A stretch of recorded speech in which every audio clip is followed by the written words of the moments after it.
Hello everybody, Jeff Siegel here. Today, I want to share with you one of the most impactful articles I have read in the last couple of years. And this is titled The Mystery of Energy Compensation by Louis G. Halsey. So what does this article have to do with calories, with exercise, with metabolism? Picture this. You go to the gym, you jump on the treadmill, you run for 30 minutes, and treadmill says, hey, guess what? You burned 300 calories. Congratulations. Right? So you go about the rest of your day thinking, wow, I burned 300 calories at the gym today. This must mean by the time I get to the end of my day, I have 300 more calories in the tank that I can either eat, or maybe I've got 300 calories that my body needs that is then going to get transferred over to something in service of losing weight. It might help me be in a caloric deficit.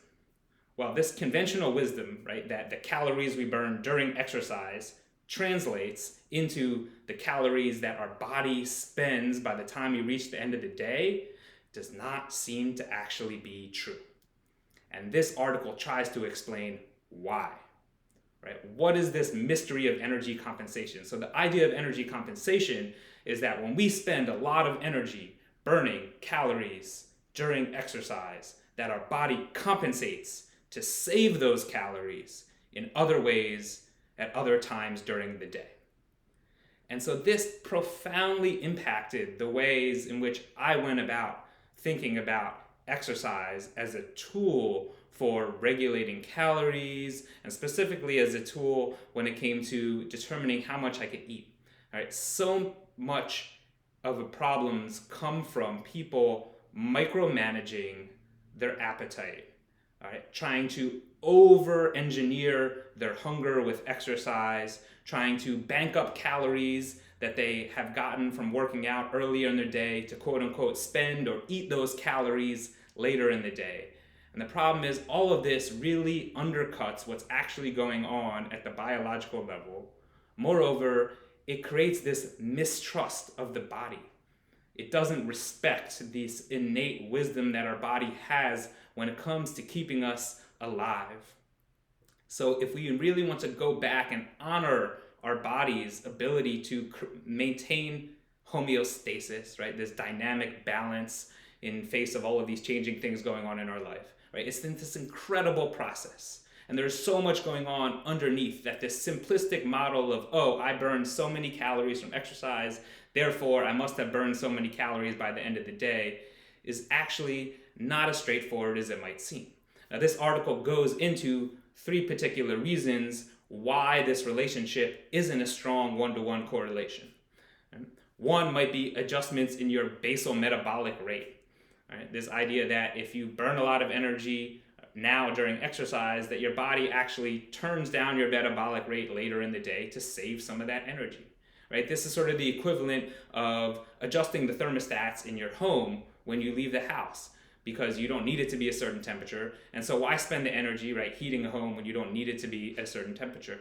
Right? If we've cranked up the energy during the day in one part, we can crank down the energy during another part. We might even be able to specifically, right, conserve energy from certain processes going on in our bodies, or even certain organs, right, to help recoup energy that was lost during exercise. And so that's one possible mechanism by which this energy compensation can happen. Another one is through what they call NEAT, or sort of non-exercise activity thermogenesis. And this basically just means fidgeting, movement, shaking, just the random little ways in which we move our bodies, which actually can burn a lot of calories during the day. And it's been found that when we tend to exercise intensely earlier in the day, then we tend to have a lot less of this random fidgety movement later in the day. And all of this happens completely unconsciously as our body is just balancing, right, this high level of exertion with this rest and recovery.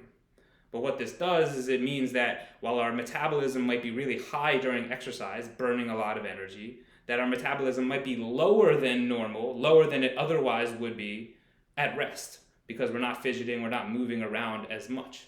So by the time we reach the end of the day, that 300 calories that we thought we burned from working out, right, might actually be closer to 200 or 100 or even 50 calories of sort of extra energy that was spent during the day because our bodies found ways to conserve, pull back, tone down energy exertion in other ways.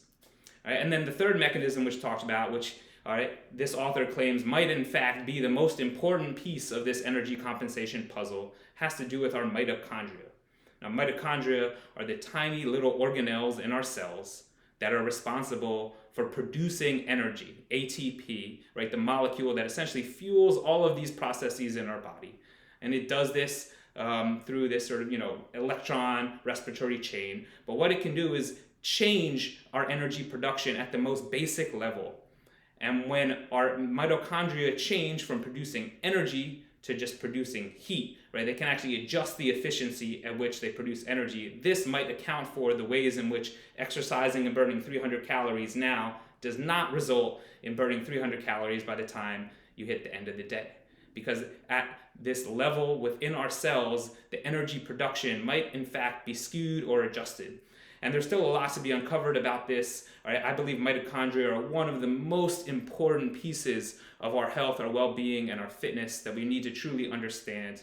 And I'm happy that there's so much research going on. Changes in mitochondria, along with changes in your circadian rhythms, right? These sort of daily fluctuations in energy expenditure, seem to kind of paint this picture that shows us that this energy that we think we're burning during exercise doesn't necessarily turn into an energy deficit by the time we reach the end of the day. And this is even more true when we begin to expand out from 24 hours to 48 and across a week. We can see that energy expended during exercise generally has a pretty minimal effect. All right, and what does this mean? All right, let's say you take how much calories you would burn in a week of your life, right, if you didn't do any exercise. You have that in column A. Now in column B, you have how much energy you would burn if you exercise 3 times a week for, say, 60 minutes. Now on paper, you might think, oh, I burned maybe 1,500 more calories because I worked out 3 times this week.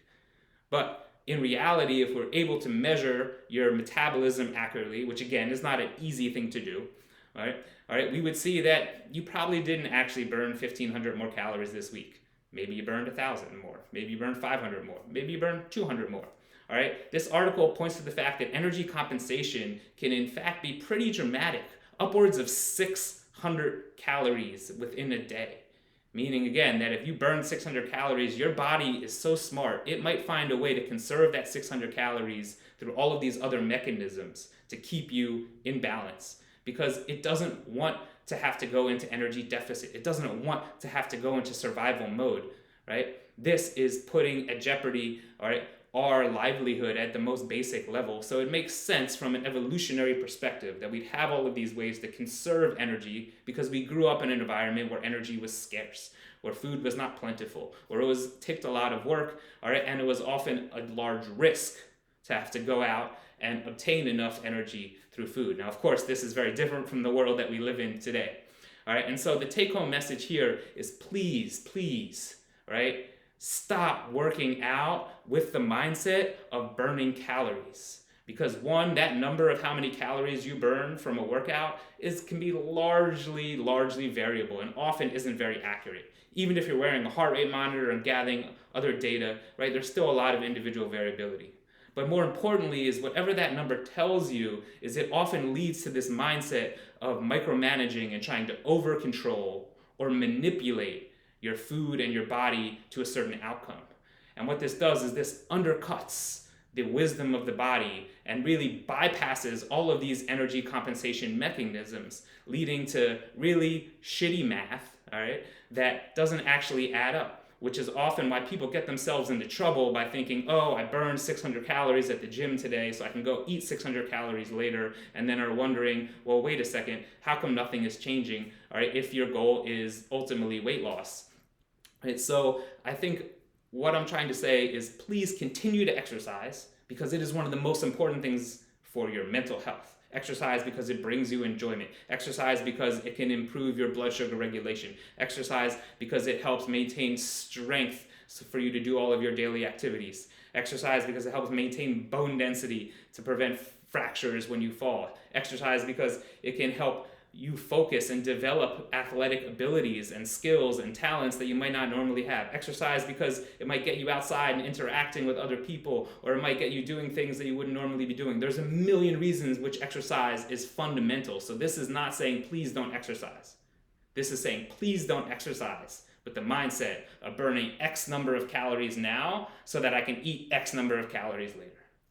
All right, I will put a link to this article in the notes for this video so you can go ahead and read it yourself. Thank you for the journals for making this open source. Again, this article really goes into some of the detailed, biomechanical, molecular explanations for what's going on, how does this energy compensation come about. But I hope that this explanation here, again, reaffirms this mindset of exercising to burn calories as being one that's just so misconstrued and so misleading. And I want to admit that for so many years, I was beholden to this mindset.